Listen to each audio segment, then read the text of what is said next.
everybody. My name is Bradley Shaw, and I'm talking to Karen Thruquet, who's the author of Murder at Dunwich Asylum and has chosen Shawline Publishing to help her build her writing career. Tonight, we're talking about the concepts, the constructs, and the ideals of hybrid publishing in general, authors taking responsibility for their publishing. And this is what Karen has embraced in her career.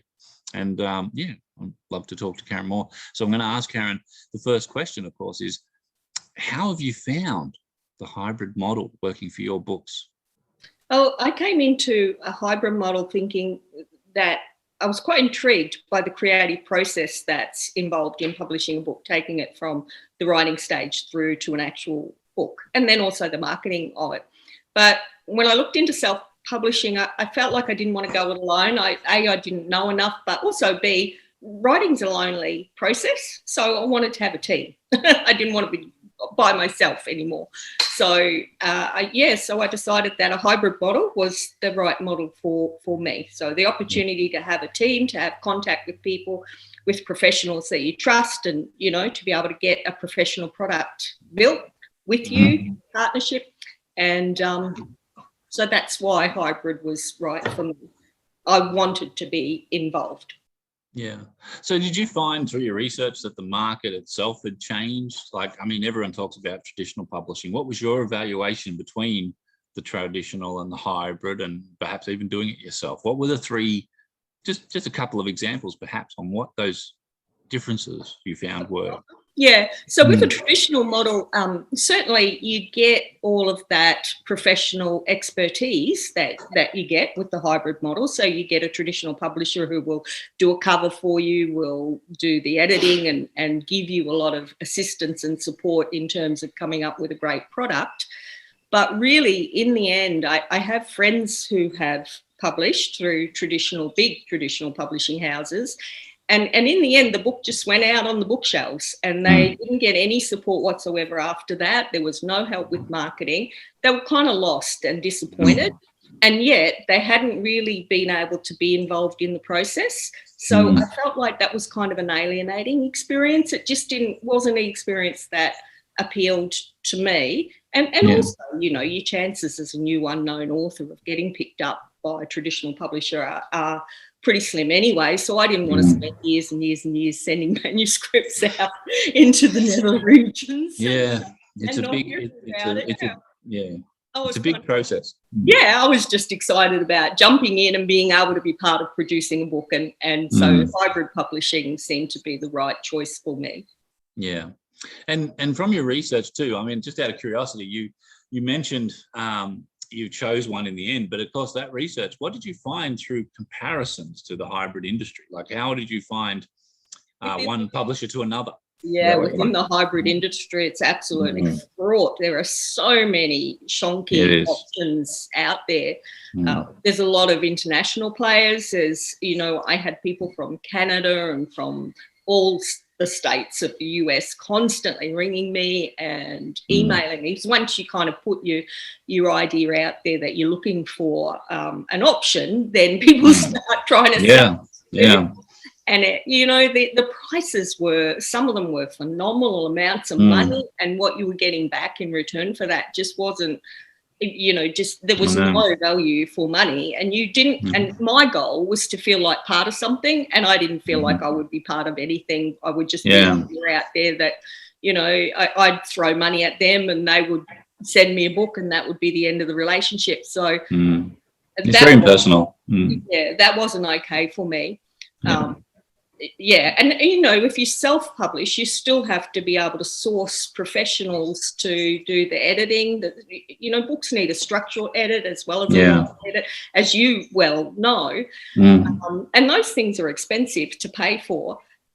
Plus, then you've got to have a professional cover design. And, all of those, that money adds up. And so I found, that going with a hybrid publisher could be the same amount of money or less money than actually doing it yourself, but it didn't have to be $10,000 or something. And you had a say in it too, which is, like you say, in traditional publishing, you lose that say. You don't have the element where you can collaborate, you can negotiate, you can talk about it, you can communicate with your editor. That's right. As you said, you're part of the community. And that's also, like I said, one of the things I stress to authors all the time is, and this is important in Australia, is that authors stay within the country. They stay within Australia because there's so many, unfortunately, the elements outside of Australia. You're not protected by the laws. You're not protected by the governing elements that can protect your rights. And I think Australia, and here in Australia, you can't rip people off. So the model for hybrid works really well in Australia because we are also service providers, but we're also collaborators and partners, and then taking the book as we agree to the next level. Yeah.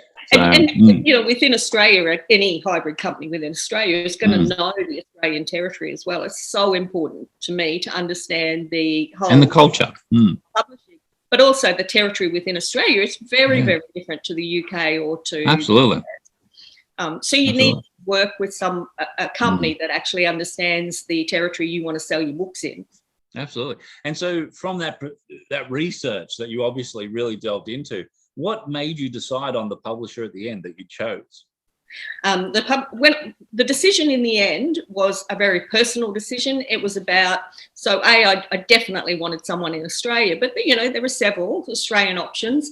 But what I wanted was a company that I could have trust with, that I could connect with on a personal level. Going right back to my original goal, which was to feel part of something. So I needed to find a group that I felt like I would be able to be part of that group, that I would be comfortable in that space. And over a long period of time too, because I didn't just want to publish one book. I knew that my aim was to write, you know, a series of books. So I needed to be able to feel confident that I'd be comfortable with that group of people for a period of time. And I think that's important. You have to understand that too. It's a partnership. You know, with the hybrid model, it's great because you are involved, it's collaborative, and there is that element that you're all sharing in the goal of success or the failure. If it works, if it doesn't work, we don't have a crystal ball. I'd love to think we did, but at least, as I say, you made that decision and you found that result. And I'm flattered that it was us. But tell me, so. What have you done, like once the process has started, so you've signed on, you've set yourself up, you've gone through the design, you've gone through the editing, you've been happy with all of those results, then the book's published. What steps have you found then did you have to help promote your book with? Like, you know, because it isn't all about one person or one company like Shawline, like us, doing it all. How did you find your involvement then, needing to be involved? Well, I kind of knew from previous experience and from friends that I was going to have to do a lot of hard work if I wanted to sell books. I knew that whether you're traditionally published or you've got a hybrid publisher, nobody sells the book for you, basically. They support you with distribution, they make contacts on your behalf and so forth, but they can't actually sell your book for you. So I knew how much hard work I was going to do. So I probably over-prepared. And I read everything. I caught on marketing your novel, and I watched every podcast that I could get my hands on, and I came up with a marketing plan that I was happy with. And I basically just proceeded through that marketing plan. So it started with, you know, the book launch, I guess, was the first event. And I'd learned through all of my extensive research that if you want a book launch to be successful, you can only have, like, say, and at the time we were in a COVID situation that as well. So I was only allowed to have 30 people at my book launch. So I needed that 30 people to reach more people. And so the suggestion was that you have something at the book launch that's interesting and engaging or exciting for people to take photos, because they like to take photos of themselves with your book, but just the person with the book is kind of, you know, okay, but you can do better. So my adult kids love a costume. So they all came to the book launch dressed as characters. Oh my gosh.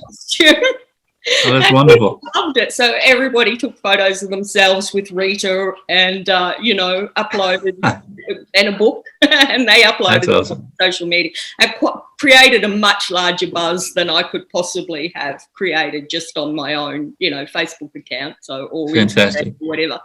So that was the first tip that I found effective. So you had the book launch and you worked locally and you built that community. How did you find the response from bookshops that you approached? So locally here, I live on an island on North Stradbroke Island. The book is set historically in Dunwich on North Stradbroke Island. I approached the local bookshops, the 2 outlets on the island that sell books, and they were really eager to have them because being a local story, they felt that tourists would be, excited about it. So they were happy to put the books in.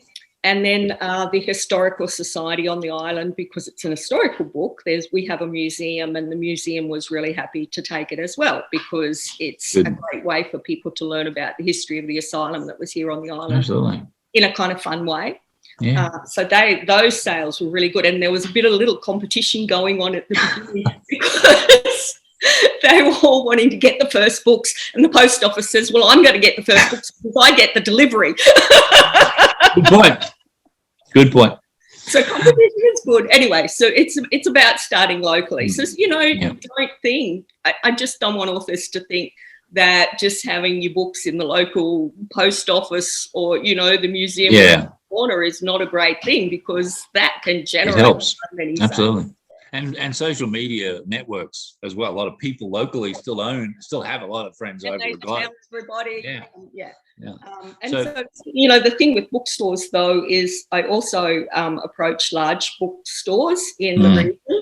My mantra was keep it local, and so I started locally. But the large bookstores were definitely not interested in taking any books from an unknown author. And, I think that's because they have, they really concentrate on the top bestsellers and the known authors. They've only got a certain amount of space, They can't have every indie book that ever came out. And it's a different business model. So I actually then went to a couple of little indie bookshops in my area, and excuse me, and they were so helpful because that is their business model. Like, they survive by being part of the community and having little events, and they both recommend my book to their book club members, and they had little public sessions which I went to talk at and so forth. And so that established talking in the region as well. And there was a lot of on sale that happened from those events. So, I think that it's important to, like I keep saying, know the ecosystem you're working within. The big bookstores are not our indie, outlet. They're not necessarily the place that we want to have our books. They're not the best model for us. For indies, I think the little indie bookshops are perfect. Good. And so with that, did you find the hybrid model publisher was helping you, was still able to help you in a lot of those campaigns? Sorry? With the hybrid model, the hybrid publisher that you signed with was still able to help you with a lot of those local campaigns, but also maybe more around Australia as well? Yeah, absolutely. Like the publishers actually got in contact with the local newspapers on my behalf. And so the newspaper reporters called me, and I was able to do really great interviews because they were great reporters, not because I'm particularly interesting, but they did really good. They did a really good job. And so I had 2 big feature stories come out, one in each of the local newspapers, and that generated a lot of interest. And, people see me at an event, and a couple of times people have said, your face is just everywhere. I think, I don't know, am I overdoing it? But no, they buy books, so that's okay. But that's the job too. It's not just about selling books. That's important, but it's also about building that author profile and having the credibility. As you said yourself, you've got a lot of books you'd like to share coming up. And having a relationship with a publisher is a benefit, but also a relationship with the community is a real strength. And that credibility of creating the product, of creating the profile, I think is really important. I think, an author and a publisher combining in that effort, I think has to compound that success a lot better than an author doing it on their own.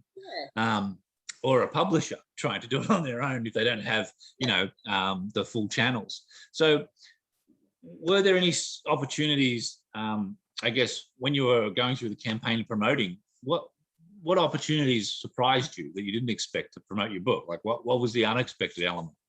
Well, one thing that really surprised me was, as a result of the newspaper articles, I was contacted by a couple of different charity organisations, And there's these social groups that attach themselves to charity organisations. So, for example, the Smith family is one big charity. And there's a social group where women get together and raise money for the Smith family. They have annual conferences every year. And so people were contacting me, organisers contacted me to speak at their annual conferences as a bit of interest, you know. Awesome. So they've done their business and now there's lunch, and I got to have free lunches. And then, you know, you get to talk about your book, and because it's local, about local history, people were really interested and keen. And so each of those different conferences that I did had around 100 participants, and I was able to sell 60% of those people books. So that's a lot of books, just going in the afternoon, having lunch and, you know, talking for half an hour. That's not bad. That's a good day. I was really surprised by that, and I have, you know, got a note in the back of my mind to actually pursue more of those organisations and say, hey, if I do this, and people liked it when I did it last time. And absolutely, and given that you've got a few books coming out, it's a great opportunity, as you say, to compound those results and really embed yourself into that psychology of the community, knowing that you're that crime writer or you're that writer that they enjoy so much. Did you find that you had to spend a lot of money on marketing? Or I haven't spent any money directly on marketing. I did put some money into the launch because I wanted to feed everybody and give them a drink, but it wasn't expensive. Of course. Money. It was, you know, I can't remember how much, but it was in the and in terms of getting to and from events and so forth, it does cost you money to go to an event. You've got to pay petrol, you've got to do whatever. But I've never not sold enough books at an event to well and truly cover the cost of getting there. So, that's good. You know, I haven't spent money specifically on marketing. I bought a banner. I spent $30 on that banner. There you go. So given that you've done a lot of these things physically, you've gone into these markets and these communities and these events, what do you think, how have you focused or how have you utilised the digital marketing realm? Like, where have you found that beneficial? So I've done a lot of face-to-face because this is one that I'm out of the gate and I'm really comfortable with that. That's my comfort zone. But I do acknowledge that digital marketing is really what is important these days, because that's probably where most people buy their books now and as we move into the future. So, you know, I've done the basic things. I have an author website that I built. Well, my husband built it. I'll tell you I did it, but he's sitting right there. I've got a home-built author website. I've got a blog. The blog has probably got me more followers than anything else on social media. So because my book's historical, I do a lot of historical research. And as I'm researching each book, I'll blog pieces of interesting information about the 1880s in Brisbane. And that's really generated a lot of interest. So, you know, you're not saying, you know, buy my book, I'm an author, I want to sell a book all the time. You're actually, you know, giving people something. Contributing. But the people who are interested in Brisbane in the 1880s are also people who would potentially be my customers. So. But it's also good that you mentioned that, because that's part of that credibility. That's part of them recognising you as a historical relevance to the industry. Even though you've created a fictional piece of work in that realm, you're still referencing history. And I think that you wouldn't have if you didn't have that ability to, I guess, get that book out there. You know, and I think that's fantastic, and that's the purpose, that's the cause of building the benchmarks or the blocks for you to succeed on for future books, and that's awesome. So you put a lot of time into marketing, you experienced a lot of things. Tell me about writing the books, because obviously this has to be important as well, because you've got future books coming. Do you allocate enough time, do you feel, or are you still putting time into marketing? How do you balance your day? How does it work for you? I have to be really conscious of time management, so that I don't just go off on one tangent or another. So I certainly, the first half of each year, I prioritise the writing, and I can pretty much get the frame of a novel like a first draft done now within the first 6 months. So Murder in Frogs Hollow is the third book. It's pretty much first draft. So that's the concentration. But at the same time, I still do the marketing. So I assign a certain amount of time at the end of the day after, you can write for so many hours and get so many thousand words and then just brain dead. And marketing is something that, you don't necessarily have to have a lot of brain. I know. What energy to do. You do have to have energy. It's different energy. So the day is writing early, then marketing later. In the second half of the year, I need that little bit of space from the book so that when I'm editing it with a clear, head and able to pick up the things that need rewrites, structure editing, all of that sort of stuff I do in the second half of the year. And that leaves me more time to focus on marketing. And so, I'm now reevaluating all of the stuff that I've done for Murder at the Dutch Asylum, what's worked, what didn't work so well. And I'm trying to put together a marketing plan for Plantation Murders that will actually, be better, easier. Things that are going to have effective. Well, you've laid the groundwork. So the odds are it will be better. Like, that's the goal. I mean, if you've done that much work so far, you should have good results with the second book. And that's the compound effect, and that's what you want. So if working with the publisher has helped, and it helped you, I guess, be more focused as a writer because you haven't had to worry so much about the other fundamentals of publishing. You already know that's your goal. Yep, absolutely. So when I'd been through the process once with Murder at the Dunwich Asylum and I was really, really happy with the professionalism and with the product, I haven't given Plantation Murders another thought now. So I send it off to the publisher and, that happened, whatever happens there happens. And so my job now is to get ready for it to come back and go to market. Yeah, good.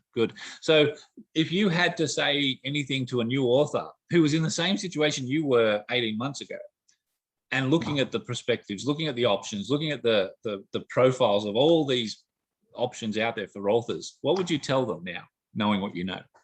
I would tell them to understand the territory in the most basic, even just in the most basic way, to know what you're walking into.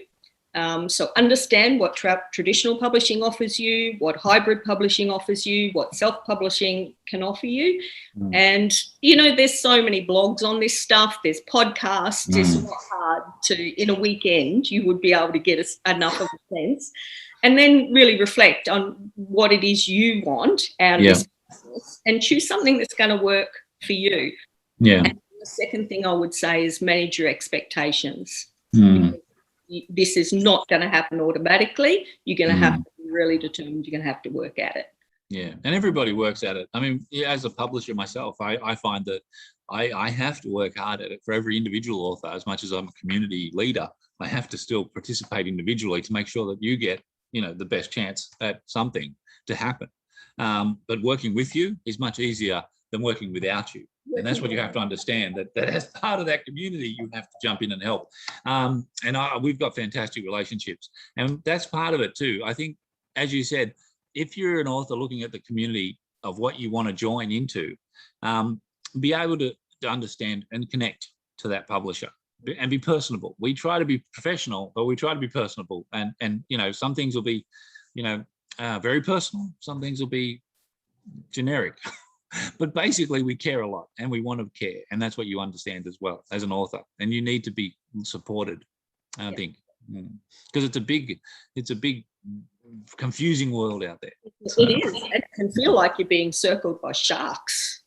You can be, you can be. And that frustrates me. I want to help and protect authors. That's the goal of the agency for you and for all. And I'm so happy that you've had this experience, you've enjoyed it, and you see a future that you can build on. And that's what we want to build with you. And we're so grateful to you, Karen, for just being awesome. Thank you. But thank you for your time tonight. It's been great talking to you. Your journey continues and it's going to be continually successful. So you've done really well. Thank you for taking this time. I hope we've helped. And we'll continue to do so. So thank you. Now.